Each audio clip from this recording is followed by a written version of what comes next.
Welcome to Suman TV. నేను మీ నవీన్. ప్రస్తుతం మనతో ప్రముఖ జనరల్ ఫిజిషియన్ డాక్టర్ రాజేష్ గారు ఉన్నారు. హాయ్ సార్, నమస్తే అండి. నమస్తే అండి. సార్, వాకింగ్ చేయడం మంచిదా కాదా? ఎందుకంటే కొద్దిమంది డాక్టర్స్ ఏమో అసలు వాకింగ్ చేయొద్దు అంటారు, కొద్దిమంది ఏమో వాకింగ్ చేస్తే మంచిది అంటూ ఉంటారు. సో చాలా మంది కన్ఫ్యూజన్లో ఉన్నారు.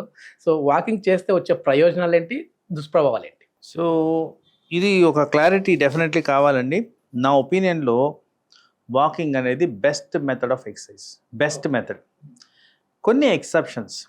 ఎక్కడ కొన్ని ఎక్సెప్షన్స్ అంటే ఎవరికైతే మోకాళ్ళు జాయింట్స్ అరిగిపోయి ఉంటాయో, ఎముకలు వీక్గా ఉంటాయో, కండరాలు వీక్గా ఉంటాయో, బ్యాలెన్స్ ప్రాబ్లమ్స్ ఉంటాయో, ఇలాంటి వాళ్ళు అంటే నరాల బలహీనత, ఆస్టియోఆర్థరైటిస్, ఇలాంటి వాళ్ళకి ఎస్, ఇది అడ్వైస్ తీసుకొని చేయాల్సిన థింగ్. అదర్వైజ్ ఒక హెల్దీ పర్సన్కి ఏ ఏజ్ అయినా కానీ best form of exercise walking. దాంట్లో డౌటే లేదు. వాకింగ్ వల్ల వచ్చే కొన్ని బెనిఫిట్స్, ఫర్ ఎగ్జాంపుల్ మనం రెగ్యులర్గా వాకింగ్ చేసుకుంటూ వెళ్తే, ప్రతి సంవత్సరం వాకింగ్ మనం కంటిన్యూస్గా చేసినట్టు ప్రతిరోజు మీకు లైఫ్ స్పాన్ అనేది పెరుగుతుంది. అంటే మీ జీవితకాలం పెరుగుతుంది. సాధారణంగా వయసు క్రమేణా వచ్చే మార్పుల్లో మెమరీ ప్రాబ్లం అనేది వస్తుంది. 80 years రాగానే కాస్త మెమరీ మందగించడం ఇట్లాంటివి కామన్గా గమనిస్తుంటాం. ఇలాంటిది తక్కువగా ఉంటుంది ఎవరైతే రెగ్యులర్గా ఎక్సర్సైజ్ చేశారో వాళ్ళలో. ఓకే. సో ఇవి లాంగ్ టర్మ్ బెనిఫిట్స్ చెప్తున్నాను. షార్ట్ టర్మ్ బెనిఫిట్స్ అంటే ఫుల్ లైఫ్ స్పాన్లో చూసుకొని మాట్లాడితే, రెగ్యులర్గా వాక్ చేసిన వాళ్ళకి హార్ట్ పరంగా హెల్త్ బెటర్గా ఉంటుంది, బ్రెయిన్ ఫంక్షనాలిటీ బెటర్గా ఉంటుంది. ఓకే. మస్కిలో స్కెలిటల్ సిస్టమ్ అంటే కండరాలు ఎముకలకి సంబంధించిన మొత్తం ఫంక్షనాలిటీ బెటర్గా ఉంటుంది. కామన్గా మనం చూసే diabetes, hyper tension, high cholesterol, ఇవన్నీ ఇంప్రూవ్ అవుతాయి. ఇదంతా డాక్యుమెంటెడ్ ఎవిడెన్స్ అండి, నేనేదో చెప్పేది కాదు. ఇది బ్లాక్ అండ్ వైట్తో ప్రూవ్ చేసిన ఎవిడెన్స్. డయాబెటిక్ ఉన్న వాళ్ళు ఖచ్చితంగా తిన్న తర్వాత వాక్ చేయాలి అని అంటుంటారు కదా సార్? 100% walking is essential. ఈ డయాబెటిక్ గురించి పర్టికులర్ మాట్లాడితే, ఎవరైతే ప్రాపర్గా వాక్ చేస్తారో, ఈ ప్రాపర్ వాకింగ్ అంటే రికమెండేషన్ ఏంటంటే ప్రతి 10 నిమిషాలకు 1 కిలోమీటర్, యావరేజ్ చొప్పున అరౌండ్ 30 minutes పర్ డే నడవాలి, కవరింగ్ 3 kilometers. ఇలా నడిచిన వాళ్ళల్లో పర్టికులర్గా డయాబెటీస్ గురించి మాట్లాడుతున్నప్పుడు వీళ్ళల్లో రిక్వైర్మెంట్ ఆఫ్ మెడిసిన్ తగ్గుతుంది, ఇన్సులిన్ డోసెస్ తగ్గుతాయి, ఫ్యాట్ కంటెంట్ తగ్గుతుంది, కండరాలు బెటర్గా ఉంటాయి, లాంగ్ టర్మ్ షుగర్ కంట్రోల్ బెటర్గా ఉంటుంది. ఇలాంటి బెనిఫిట్స్ ఉన్నప్పుడు వాకింగ్ ఈజ్ డెఫినెట్లీ ఎసెన్షియల్ ఇట్లాంటి కండిషన్స్లో, పర్టికులర్గా డయాబెటీస్. సార్, ఇప్పుడు మోకాళ్ళ నొప్పులు ఎక్కువగా వెయిట్ ఉన్న వాళ్ళకే వస్తూ ఉంటాయి. వాళ్ళేమో పాపం వెయిట్ ఉన్నాం కదా, వెయిట్ తగ్గాలి అని చెప్పేసి వాకింగ్కి వెళ్తూ ఉంటారు. మరి అలాంటి వాళ్ళు, మీరు వెయిట్ ఉన్నారు, మీరు నడవకూడదు, ఎందుకంటే మీ బాడీ టోటల్ బాడీ వెయిట్ మొత్తం నీ పైన పడతాయి కాబట్టి, మోకాళ్ళ పైన పడతాయి కాబట్టి నడవద్దు అంటారు. వాళ్ళకి ఏంటి సొల్యూషన్? సో ఇక్కడ ఇట్లాంటి కండిషన్స్ ఏవైతే మనకి మోకాళ్ళు దెబ్బతిని ఉంటాయో, ఫస్ట్ అండ్ ఫార్మోస్ట్ మనం చేయాల్సింది ఏంటంటే బాడీ మాస్ ఇండెక్స్ అనేది తెలుసుకోవడం ముఖ్యం. సో ఎంత తగ్గాలి, దీన్ని ఒక గ్రేడెడ్ ఫ్యాషన్లో, అంటే ఇంగ్లీష్లో ఒక సామెత ఉంది, slow and steady wins the race అని. సో ఏదో 4 రోజులు 4 నెలల్లో కాకుండా స్లోగా వెయిట్ తగ్గే విధంగా ప్లాన్ చేయాలి. ఓకే. ఈ రికమెండేషన్ ఏంటంటే 0.5 kilograms పర్ వీక్, నెలకి 2 kilos తగ్గే విధంగా మనం పెట్టుకోవాలి. చాలామందికి ఆ ఓపిక ఉండదు, బట్ ఇలా చేస్తే ఇన్స్టెంట్గా తగ్గిపోవాలి, బెనిఫిషియల్ ఎఫెక్ట్స్ బెటర్గా ఉంటాయి. అండ్ మీరు చెప్పిన పర్టికులర్ కండిషన్ ఎవరికైతే మోకాళ్ళు అరిగిపోయి ఉంటారో వాళ్ళల్లో కూడా ఇలాంటివి సాధ్యమే.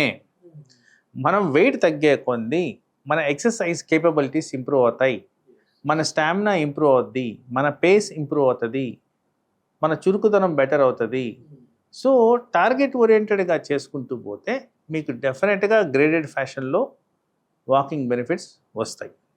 మరి ఇక్కడ ఎక్స్ట్రీమ్స్ ఆఫ్ కండిషన్, సపోజ్ బాగా మోకాలు చెప్పులు అరిగిపోయి ఉన్నాయి, సాధ్యమే కావట్లేదు నడవడం, వీళ్ళకి హైడ్రోథెరపీ అంటే వాటర్ పరంగా చేసే ఎక్సర్సైజ్, అలాంటివి చేస్తే కూడా యూ విల్ బర్న్ క్యాలరీస్. ఎప్పుడైతే సపోజు మనము వెయిట్ పరంగా చూసుకొని ఒక 5% మీరు వెయిట్ తగ్గగలిగితే, దిస్ 5% వెయిట్ లాస్ చాలా పెద్ద ఇంపాక్ట్ చూపిస్తుంది మన వాకింగ్ కెపాసిటీలో. ఓకే. అదే విధంగా ఇప్పుడు అసలు చిన్న ఏజ్‌లోనే మోకాళ్ళ నొప్పులు చూస్తా ఉన్నాం సార్ మనం. ఇంతవరకు ఏంటంటే అసలు మోకాళ్ళ నొప్పులు ఉన్న వాళ్ళు నడవచ్చా? నడవకూడదా? ఏంటి? ఎట్లా అనేది డిస్కస్ చేసాము. అసలు ఈ చిన్న ఏజ్‌లోనే మోకాళ్ళ నొప్పులు రావడానికి రీజన్ ఏమై ఉంటుంది? సో మోస్ట్ కామన్ ఫ్యాక్టర్ ఇక్కడ ఏంటంటే మీరు అన్నట్టు వెయిట్, డిస్ప్రపోర్షనేట్ వెయిట్, అంటే హై బాడీ మాస్ ఇండెక్స్ ఉన్న వాళ్ళకి ఎర్లీగా జాయింట్లో ప్రాబ్లం వస్తుంది. ఓకే. ఇవన్నీ న్యాచురల్ పద్ధతుల గురించి చెప్తున్నాను. ఇంజురీ పరంగా వచ్చేది మళ్ళీ వేరు. అది స్పోర్ట్స్ పరంగా. ఇక్కడ అవే కాకుండా మనం తినే ఆహారంలో పోషకాహార విలువలు తగ్గిపోయినాయి. Trace elements, calcium, magnesium, zinc, phosphorus ఇలాంటివన్నీ కూడా ఇంపార్టెంట్ బోన్ అండ్ మజిల్కి. అలాగే విటమిన్ లోపాలు కూడా చాలా ఎక్కువ. పర్టికులర్గా మజిల్ అండ్ బోన్ గురించి మాట్లాడితే వైటమిన్ డి, వైటమిన్ B12 చాలా తరచుగా క్లినికల్ ప్రాక్టీస్లో చూసేది. వెరీ ఫ్రీక్వెంట్గా డెఫిషియన్సీ ఉన్న వాళ్ళనే చూస్తున్నాను. వాళ్ళల్లో ఇటువంటి సమస్యలు కూడా ఎక్కువగా చూస్తున్నాను. మీరు అన్నట్టు ఈవెన్ యంగ్స్టర్స్లో కూడా చాలా తరచుగా very very low levels of vitamins ఉన్నాయి. ఓకే. ఈ ఏజ్‌ని బట్టి కూడా అంటే వాకింగ్ కెపాసిటీ అనేది ఉంటది అని చెప్పి ఒక ఆర్టికల్‌లో చదివాను సార్ నేను. అంటే ఇంత ఏజ్ ఉన్న వాళ్ళు ఇంత దూరమే నడవాలి, ఇన్ని కిలోమీటర్లు నడవాలని ఉంది. అట్లా ఏమన్నా ఏజ్‌ని బట్టి కూడా ఉంటదా సార్? సో జనరల్గా ఏంటంటే ఇప్పుడు మనం వెస్ట్రన్ వరల్డ్ని పోల్చుకుంటే ఈవెన్ 90 year old కూడా అక్కడ ఎక్సర్సైజ్ చేయడం గమనిస్తాం. చాలా మటుకు మీరు రీల్స్లో కానీ సోషల్ మీడియాలో కానీ చూస్తుంటారు. So age is no criteria for walk. Okay. Your comfort is your limit. మీకు ఎంతవరకు చేయగలుగుతారో అంతవరకు చేయడం. పర్టికులర్గా ఏజ్ పైబడిన వాళ్ళు 60 సంవత్సరాలు పైబడిన వాళ్ళు మీ కంఫర్ట్ చూసుకొని మీరు నడవండి. బట్ ఇన్ జనరల్ నా రికమెండేషన్స్ ఏవైతే చెప్పానో అది generally accepted recommendation. Every 10 minutes 1 kilometer 1 kilometre. Okay. And required about 3 kilometers per day. ఇది ఆ హాఫ్ అన్ అవర్లోనే చేయడం అనేది ముఖ్యం.